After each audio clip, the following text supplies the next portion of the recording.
жауыны Серік қажы Ыбытаев. Бүгін бәйбішесімен бірге тоқалының отауына қонаққа келді. Жұбайлары отағасына дауыс көтеріп сөйлемек түгілі алдында құрдай жорғалайды.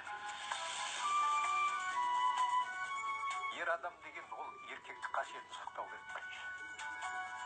Басшы болып білу керек. Ал басшыға кім жұдырып көтереді?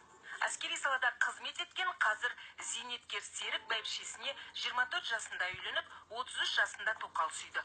Ал жасы 50-ге таяғанда үшінші әйелімен некесін қидырды. Ақсақал 53 жаста келіншегін құшыпты.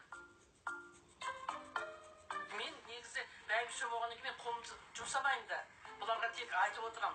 Бұл өзі айтады, бүгін ет пісірейік дейді, қуырдақ пісірейік дейді. Не пісірсең де пісіріп, қонақ қалатын кезде, сол кезде айтып отырам, бірақ оған мен қолымды жұмсамадым. Қажының 7 қыз, жалғыз ұлы 8 немересі бар. 4 әйелдің жүрегін жаулаған жігіт ағасы қазір 63-те. Әйелдер Серікке 70 жаста жетпісбай деп атамаса да, ат ұстатар туып беріп, 5-ші тоқал алып бермекші. 70-ге келді, біздің жолдасымыз әлде бір 16 жастағы бір келіншек қыз алып берсек деп ойлап отырмыз. Онда Құдай соған жеткізсін, оған дейін өзіміз жетпіске барғанда ас береміз.